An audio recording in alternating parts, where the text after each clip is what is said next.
So, at about 5:30 this morning, I got up. I had actually gone up at 4 with a stomach ache, and then realised, hey, I've got to get up at 6 for this conversation with Barney Dicker and friends. Got up at 5:30, pseudo-woke myself up to have this conversation with Barney Dicker, and also Spencer, aka Spencer Game, was on the call as well. And I realised I hadn't actually recorded My Rules Are Better for quite some time, and also I could use this as a simulcast for, what's it called, Long Funk, which I did for folks who had listened to My Rules Are Better last time. I actually announced as Long Funk at the start. Welcome to Dad Memory. We might talk about that today, not sure. Both Spencer and Barney wanted me to record, well, Spencer more than Barney, but anyway, wanted me to record another podcast in the My Rules Are Better feed to talk about Sim Sea Lion, or just give an update associated with, firstly, what it was, secondly, where it was at, and thirdly, what was being produced associated with it, with the view that it does overlap into aspects of My Rules Are Better and aspects of Long Funk. And it certainly represents, in some regard, although it was started before COVID, well, through the early parts of COVID, it's very much part of this new philosophy that I'm running with currently, associated with getting as much done as possible and just getting stuff out and trying to avoid what I guess has been maybe the past 4 or 5 years. Barney alluded to it briefly in the call, but some background to this, as much as I can give candidly. I was part of a number of simulation movements and also had my own personal simulation that had a very specific name. And a comedian, I'd done this since 1996 and was quite well known, and the simulation was used by a couple of large name companies for many years, Intel and Apple. And I was just relatively well known in the space associated with the simulation. And then a comedian came along because for his special, which he does normally one, maybe 1.5 of a year, he wanted to call it the same as my simulation name and decided to expunge me from the internet, which was a very interesting experience, including removing me and a bunch of stuff that I'd worked on from Wikipedia, even though I hadn't put in the entries myself and really actually complied with every aspect of Wikipedia. What's come out later is that people are paid frequently to edit Wikipedia based on removing stuff and a bunch of external interests, so Wikipedia has just become a game that I have nothing more to do with. And having gone through this experience and having had so much of my work just expunged and basically appearing for anyone new to the internet who has never discovered my work historically, there's very little ways of discovering my work aside from old books, which no one seems to read anyway. So I was in a strange situation where firstly I had to get rid of a bunch of folk that I'd known for a number of years who had claimed to be my friends in some regard, but had done absolutely nothing through this period and worked towards this detriment, and just clean up my life, basically. COVID happened, a bunch of additional stuff happened through COVID, and I came out the other end with the simulation project based on London in 1940 with a slight chance of invasion. And the idea behind that was that I had done a lot of work with agent modelling, which is just basically, in my case, models of apes, but really models of people. And with cityscapes in particular, there was a level of fascination associated with simulating cityscapes to a relative level of detail where the agents were motivated by trackable means. Now, in the case of the Second World War, in the case of the Home Guard, in the case of basically every aspect of this, including the Luftwaffe that was dropping bombs on England over that period of time, the motivations of the entities that were part of this thing could be quite easily simulated. My background in simulation is whenever people say can't be simulated, that's exactly where I start. And anything that can be said can be simulated. And basically, that's been the nature of my after-hours work. I've been relatively lucky to be employed gainfully up until this time, possibly into the future as well. And the nature of my work has just been, my after-hours work has just been exploiting these ideas in simulation by actually demonstrating them.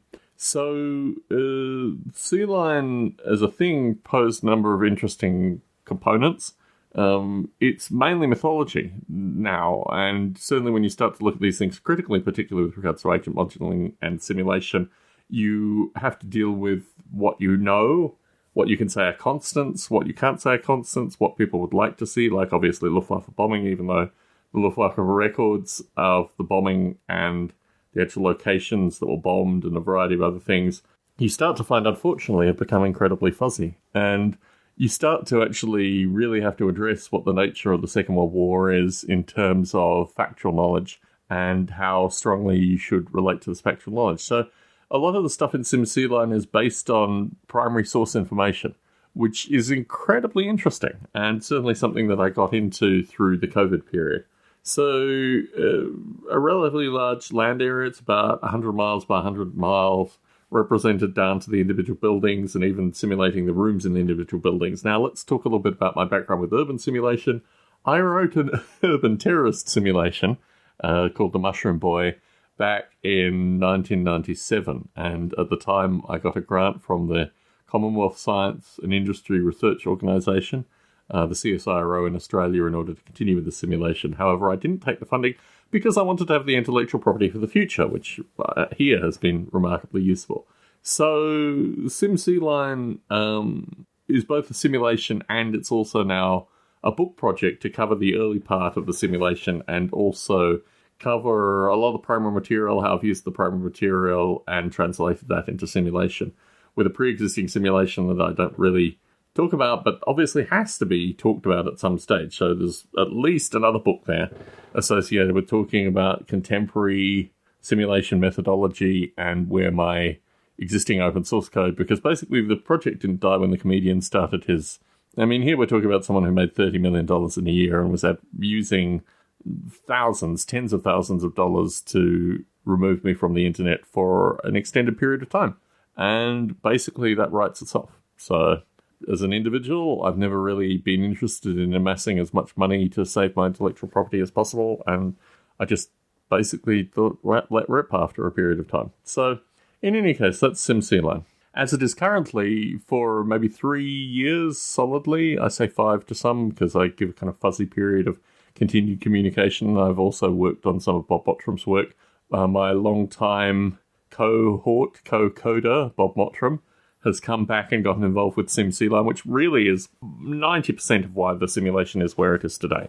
Although I write a lot of code to check and monitor Bob's various directions, and it really is quite curious, actually, my relationship with Bob in a long-term sense. I have been able to meet the gentleman on a few occasions. I haven't been able to meet the gentleman again since COVID. My hope is sometime in the next 3 years to get to his part of Yorkshire, because I have friends in Yorkshire as well. I have family in Yorkshire, actually. So, Bob and I have worked together because we're relatively like-minded cohorts. I do make jokes occasionally, and Bob just doesn't answer them. I really do feel a like-minded person with regards to Bob Mottram. He's slightly older than I am. I'm not sure of his exact age, but, I'm not sure if he's in his 50s now, but I kind of feel he's certainly moving in that particular direction and is an amazingly skilled coder. But that being said, also, you have certain parameters and these kind of things, and they're not parameters that Bob's monitoring. They're parameters that interest me, things like rooms being square and stuff like that. So, these are the things that I've written in code to check with Bob's code, and now I'm kind of extending Bob's code in terms of manually being able to alter the maps and change the maps up to make them a bit better for agent simulation. So, my view at SimCline is probably that it extends forward till the 100 years of the Second World War, the 100-year memorial. I think it's at least a 20-year project. I don't know if I'm going to survive the 20 years, unfortunately, but my aim is to try and survive the 20 years as well. It's amazing what a pandemic in a cement dust-filled environment will cause. Yeah, but moving on from that, returning to good health is also part of the trajectory, even if it may not be possible, in any case. So SimCline very much is, it almost feels like the book part of it almost feels like a Wittgensteinian series of essays. It may become a coherent book, but it contains a lot of looking at analysis of documentation and, whether or not it's a contemporary simulation. There's just all this additional stuff associated with the Second World War. As many who are part of this broad analysis group say, nothing like the last US president.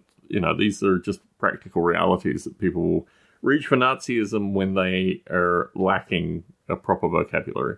And my perspective with regards to this is particularly unique because certainly, I'm not a standard participant in this group, and I often find myself in circumstances where I'd say, interesting. Particularly now I'm picking up PDFs of a lot of the documentation because I have the physical documentation, the primary sources, and now also pick up PDFs, the people I pick up the PDFs from, to be continued. But just fascinating to think that of a population of 1,000 people, maybe 1 or 2 are interested in the stuff that's interesting me. Although 15 to 20 of those people are probably interested that someone is doing this work, which is just oftentimes the nature of my work. So SimCline, the question was, how is this going to impact wargaming? Well, wargaming is all part of this initially in a variety of different guises. But Write Your Own Fantasy Games was fundamentally about taking D&D-like games and putting them in computer simulations, and that was really the origin of all my work. It's an Osborne book that you can still get free online to get a sense of what 1982 was like in terms of computer technology. So, and there's a lot of optimization through SimCline, which I think could represent itself in a paper-pencil game with rules and things like that. But that currently is secondary, just to get this stuff out. And for folks who've been following my other rule systems, this kind of motivation to get stuff out is also there with regards to Just Plain Chaos and the Just Plain Chaos rule set, that if you can write a certain amount of puff and a certain amount of color around a rule system and put it out as such, it's more, I guess, receptive to a group of folk as opposed to 14 pages, which is where it's at currently, associated with the Just Plain Chaos rules. So in any case, an interesting conversation with Spence and Barney. Unfortunately, Dave Sermon was not on the call. I always enjoyed chatting with Dave as well. But hopefully he'll be coming back. And I think that kind of catalogues what SimCline is. It's a bunch of data. I probably should talk about that as well, that I got from the University of Scotland, which are just flat maps, like digital PNG files, flat maps, very little contours, very little of that kind of information, just literally where buildings are, where roads are, kinds of stuff that you'd need if you're walking or riding a vehicle, but also a bunch of train information, a bunch of rail information, and also waterway information. A lot of interesting stuff codified into a flat map.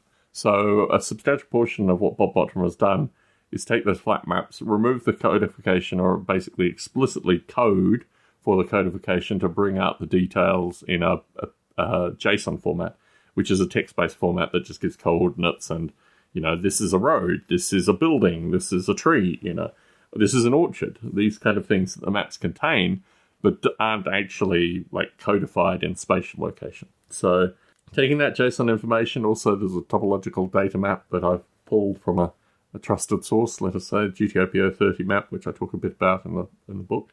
And then there's a whole lot of agent modeling, which I'm also talking about in the book, but hasn't yet been as explicitly codified as the map analysis has. And I have a slight bias not to talk a lot about the map analysis in the actual book, because basically a majority of that is Bob's work, but also I don't think it necessarily translates to reading a book in German about the movement from the Hitler Youth into a paramilitary organization written by the Germans about moving the Hitler Youth from the Hitler Youth to a paramilitary organization. And also you're limited by a time as well. So putting it up to 1940, particularly with the PDF documentation, a lot of that is newer. It's from 1943 to 1944. Well, because I have the original paper documentation from 1940, I can say that a majority of the text actually hasn't changed, and that's what I'm doing. And the creation of agent modeling based on text documents and YouTube videos and a bunch of other things that I'm calling sources in this also is part of a book, just in terms of explaining how this is done, why this is done, and also the relative usefulness in doing it, which is really a secondary topic that probably needs to be covered in a future book. And I think that covers everything associated with C-Line to date. It's an ongoing project. It's currently completely self-funded. I give a bit of money to Bob. I give a bit of money to the various folks that are involved with the project. And that kind of, I don't know, necessarily keeps them sweet for occasional messages. They get basically a 1 in 3 response to emails. But yeah, that's the SimCline project to put out there as a phoenix rising from the ashes of my previous simulation career, about a topic which probably no one really wants to talk about, which in itself is a curious thing. So Tom Barbalet in Las Vegas, Nevada, signing out.